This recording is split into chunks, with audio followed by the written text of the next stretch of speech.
In this episode of the Smart Community Podcast, Zoe has a fascinating conversation with Ricardo Van Loenen, the CEO and co-founder of Bee Building Business in Amsterdam. As this episode goes live, Zoe will be in Amsterdam as part of her Churchill Fellowship, and if you want to hear all about her trip, remember to head to possible.com to get access to her special podcast all about what she's learning on her Churchill Fellowship investigation. It's available exclusively to supporters, so head to possible.com now, search My Smart Community, and hit support to get access to these bonus podcast episodes. In this episode, Ricardo tells us about Bee Building Business, the startup ecosystem turned smart city hub that he has been part of creating in Amsterdam, and how it really sparked his interest in the smart community space. Zoe and Ricardo discuss how the Netherlands is embracing smart concepts and the power of having an immediate need driving innovation and investment. Ricardo then shares some of the projects he's been working on and why governments and corporations can and should work together in building the cities of the future. They finish their chat discussing the emerging trends of education, inclusivity, and diversity being more important than technology when building smart communities. As always, we hope you enjoy listening to this episode as much as we enjoyed making it. Welcome to the smart community, smart regions, smart towns, and smart cities. It's where we live, work, and play. With smart communities, the future starts today. Big data, smart mobility, emerging trends galore. The Smart Community Podcast is what you're looking for. Hello, Ricardo. How are you? Hi. Hello. I'm very well. Thanks for having me. No, thanks for coming onto the podcast. Let's just jump straight in. And can you tell us about your background and what you're passionate about? My background is in marketing, and I started in all sorts of marketing jobs. So I was in sales for magazines, did marketing for a radio station and for a magazine, worked at a promotional company. I pretty much did the whole marketing mix from A to Z, and literally from A to Z because I wanted to do it all. My passion is really about trying to connect people and to be successful together, or to create like a force together, which is stronger than just doing it by yourself. Excellent. What sparked your interest in this smart cities or smart communities space? When we started with Bee, which is like a startup ecosystem in Amsterdam, 5 years ago, we started in an area that literally everybody had forgotten about. The municipality just gave the area up. One of the ideas that they had was just to demolish it all and to make a big park out of it. And being in an area where there's limited public transport and limited features, it sparks the creativity. It's like, how do you create something in an area where till 5 years ago, nobody wanted to be in? And we created this city within a building. So we really created a destination in this area. And when we started building this out, and now we have 3 buildings, 420,000 square foot, we saw that there was a lack of transport, some mobility, but it gave us also a lot of options. So by that, we saw that we could create an area which is like, because there wasn't anything, we could add a lot and it would be helping a lot. And with the new technology and new things around, it could really like leapfrog us to the area of the future. And by talking to people and seeing what kind of things are happening in the world, that's what sparks why we wanted to do this. I think this is the area where we need like self-driving buses to transport people from building A to building B and to the subway station, and more of this. What is a smart city to you? For me, it's like a double thing. You can speak of it as a smart city, like by technology means, which for me it's important, but it will become, I think, the standard. I don't think you are a smart city if you have like Wi-Fi in the city or anything like that.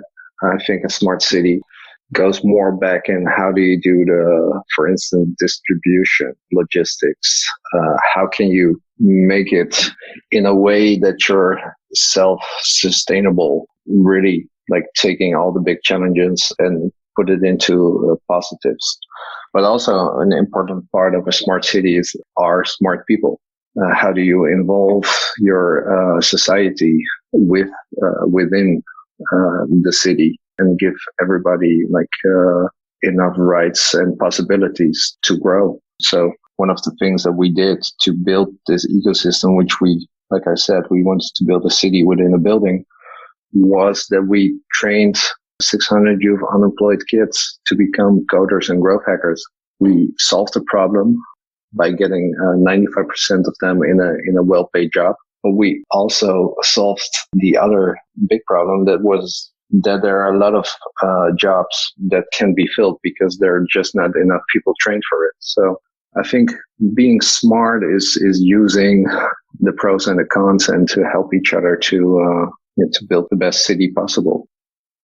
So looking at what you have now and then utilizing that with a bit of, smarts, which might be technology or a program or education, and then incorporating those two things together, so the old and the new, kind of then we can move forward, right? Yeah, I like in a lot of solutions that people are thinking about, going back to like how cities started. I think we created a lot of problems ourselves. It's like if you take all the production and all the food production out of the areas where people live, you create a lot of logistics problems. With the new technology, you will be able to produce food in high density areas where you can go back to how it used to be, but using like all new technology, which it's like limits the use of trucks to get those products, or even get those products from somewhere around the world to make it more local. So I think a smart city is really about bringing back all the different aspects to the local community, adapted with the high tech options that are around. Because now you can do vertical farming, you can do indoor farming, and it's like working perfectly. Yeah. No, excellent. So why do you think that this smart concept is so important? I think we've already touched on this a little bit, but why do you think that the smart city concept is so important? I think, well, with the whole growth of cities, the predictions that I think 60 or 70% of the world population will be living in cities, you come to a point that you can't keep doing what you're doing because the amount of people are just getting too high. So you have to really change the way you structure a city. You have to change the way you look at transport. For instance, it's like if you add millions more people to LA, then everybody would be standing still on the highway for the rest of their lives, which they already do. So I think it's really important to take the new options to create a new city, which is very hard to do that in cities that already were ahead of their time. Like the public transport system in New York is really, if it would work, it would be perfect, but now it doesn't work and it limits the growth of the city. So it's an interesting time. How can you make cities smarter with the options that you have or which you already have? So tell us how the Netherlands is currently embracing the smart city concept. We're in the Netherlands, we're doing quite a lot. I think if you look at the water resiliency, which is a big issue for us, like from the old days, we had to build the dikes because we're below sea level. Now we have the problems of a lot of rainfall, like huge amounts, which we weren't used to. So that's why there's a lot of progress on roofs. How can we hold water on roofs to reduce the pressure on the normal systems? Creating housing on water, which we did from the early days with living boats, but now creating an area in Amsterdam where like all the houses are on water, which helps us in the future. I think there's a lot of work done by the CTO's office of Amsterdam. are really embracing the new technology, working together with all the big players to see how the new technology can help Amsterdam. I think one of the big problems that Amsterdam is facing is the overflow of tourists, and they're using now working together with Startup in Residence program, for instance, to fight those problems. How can you spread the overflow of tourists across the city, for instance, with technology? So I think there is, because we have to, which is always a good reason to innovate. I think that's the best reason. There's no other way to embrace the smart city technology, because otherwise we'll be flooded, for instance, not only with water, but also with tourists. Really interesting. And we talked a little bit about mobility. Do you see any kind of innovations in the mobility space in the Netherlands? I mean, I think already, the cycling and like active transport and all that kind of stuff is already Amsterdam, for example. But do you see any innovation in the mobility space? And that's the funny thing is with the cycling, we now have traffic jams with cyclists in the city. So that's a problem. Also, by people buying a lot of electric bikes, it creates a whole new situation, which is like kind of dangerous because you go really fast on an e-bike. With the public transport, I think because we were doing pretty well. So the trains, buses, and everything, like the public transport, it was pretty well designed, but it reached the limits by usage. So it gets overcrowded, but they're now still working on solutions within the existing possibilities. So having more trains, like turning the train system more in a subway system. So with not hard starting times, but like every 5 or 10 minutes, there will be a train.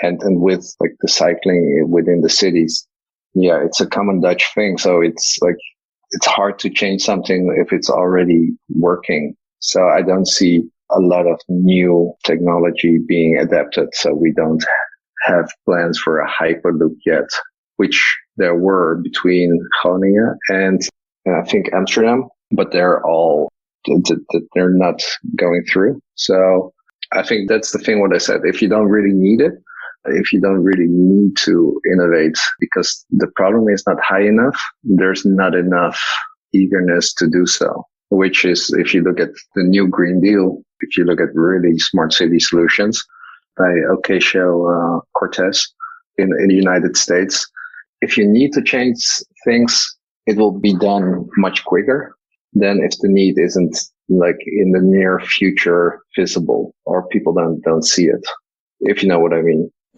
Like an immediate need. Yeah, look at the Olympics in London. They always had the problem that certain areas of London were just not reachable. Then there were the Olympics and they had to get like lots of people to the Olympic area. And now you see a lot of areas between the Olympic city and the city center being like utilized much more because now there's an overground. There was a direct reason to do so. And a cost, why to invest that kind of money into a new system. And that changed the city for the better. So I think there should be more direct reasons to do so and to pour a lot of money into it, like the new Green Deal. And that will change the world much faster and it will make cities much smarter. I think look at the Chinese cities that are being built, like with all the new technology incorporated. Mm-hmm. What are some of the projects and things that you're currently working on? What we're now working on is a smart city hub here next to our first building, where we want to create a hub where smart city technology can be tested, but also can be incorporated within the area. So you have to think about growing our own vegetables for the whole area within the hub or having like mobility partners. We saw that there was a lot of demand for shared offices, but we also saw that startups need a place which is smaller than the regular spaces you can get for your own production and assembly. And that was hard to find in a city like Amsterdam. So that's what we're now starting. And one of the first tenants that we have, it's called Picnic, which is doing the distribution of groceries. So you can order your groceries online, which is pretty normal. But what they do is they only do distribution by electric cars and have hubs in the area that they distribute to. So it has like far less logistic, cars running around.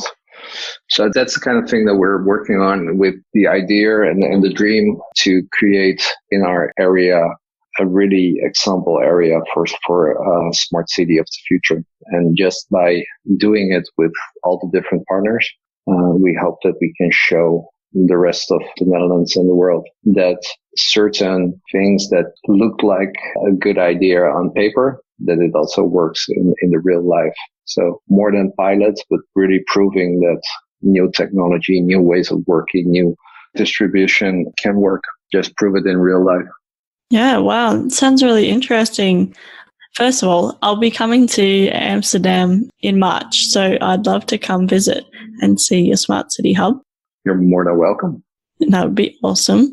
And I imagine that, it kind of leads on to this next question, but I'd like to hear a bit more about the hub. But how do you plan to kind of integrate across the different disciplines and governments and industries? I guess you'll have a lot of different partners, and how will that all work together? I do a lot of talking to the people from the Amsterdam municipality and all the different departments to get them behind our way of thinking, which results in that everybody is positive, but to make certain measures work, giving us the more space to experiment. That sometimes is a hard thing, but I think you have to keep on pushing. And once you reach a certain amount of people that are behind your way of thinking, then things can happen. That's also how it happens with our building. We have a building where we have a lot of different things going on, which 5 years ago was new. I think now, there are many office buildings that have event space. We're doing 700 events a year. We have our own gym because it's important for people to be fit. We have a couple of lounges where we serve people communal lunch. We have a restaurant on the roof and a green roof terrace where we also grow our own herbs and where we have our own chickens wandering around. So I think it's really getting people behind the idea and having them believe in the vision. And then if everybody plays his own role, and that comes together, that's where the magic happens. So it's a lot of talking, a lot of not convincing, but showing that if you put certain parts together, you can create much more than just doing it by yourself. And that private, corporates aren't the scary ones. I think that's what cities always think, that once companies want to make money, they're evil. But in this whole smart city thing, I think everybody's in search of the right business model and the right tooling and can't do without regulations. You can't have a self-driving, you can design your own self-driving car, but if you can drive it on the public road, you still have nothing. So it's really important to work closely together on designing the city of the future. The governments don't have the money for it. The corporates don't have the regulations for it. So let's put this together and work together on something like that. What are the emerging trends that people aren't talking about enough? For me, it's I see a smart city as smart people also. I think what universities and education is doing, it's falling really behind of the skills that people need in the future. And also the way of thinking that people need to constantly be learning to keep up with new technology and new ways of working. I think if we wait too long, if governments and cities wait too long to address that problem and really help people to start learning and start thinking in a different way, it will stall the economy, because you can design a lot, but if you don't have people to execute on it, you don't have nothing. So I think education and inclusiveness and diversity are really big topics for me personally within a smart city, because I feel technology is something that has a wow effect for a couple of months and then it becomes the standard. But people are the most important ingredient of a city, of a society, of how people interact and how they work with things. So I think there should be far more emphasis on that aspect. When people still hang around after the technology, has just become ubiquitous. Now, how they can deal with it. It's like the world is changing so fast. I see like certain technology is like further than what people can adapt to. Or one of the examples is that the Dutch government said we have our whole electric circuit or with smart meters. So every house has a smart meter and we can measure it, and then we become much smarter and we can reduce energy usage. But there weren't just enough people to have like every house installed with a smart meter. And that was like in 2012. We're now in 2019. We still, like, I think 40 or 50% of the Dutch houses are lacking smart meter because they failed to train people to install those things. So you can, if you leave the people behind, you still don't get anywhere. Or with AI, and I think you have to make sure that people are on the same page as the technology is. That's a really good way to put it. Like, we can have all this technology, but if people don't know how to A, use it, or B, maintain it or fix it or operate it, then we're not going to get anywhere. No, there's this, I heard about how do you call it? Like the port of Amsterdam. They installed like all new technology, but they had like the people couldn't work with the new technology and they were still using their phones. Like you installed a new system for millions and people were still calling boats to get the coordinates of where they were. So I think technology goes as fast as people can adapt to it. Well, it's been so great to speak with you, Ricardo. Thanks so much for coming on to the podcast. Thank you. I had a wonderful time. Oh, excellent. Me too. I just have one last question, which is how can people connect with you? You can find me on LinkedIn. Just type my name and at Be Building Business and connect with me. I'd love to connect through LinkedIn. Yeah, excellent. We'll put the links in the show notes. It's been great to talk with you again, and I look forward to our next conversation. Hopefully it'll be in Amsterdam. Thanks again for coming on to the podcast, and talk again soon. Bye. Thanks so much for listening to the Smart Community Podcast. Show notes for this episode and all other episodes are available on our website, mysmart.community. If you have any questions for us or any of our guests, you can email hello@mysmart.community or find us on the socials. We are on LinkedIn, Facebook and Twitter @SmartCommPod. That's comm with 2 M's. If you are enjoying the podcast, please leave us a rating and review at wherever you listen. This really helps us reach more ears, so thank you in advance. As always, I hope you enjoyed listening to this episode as much as I enjoyed making it.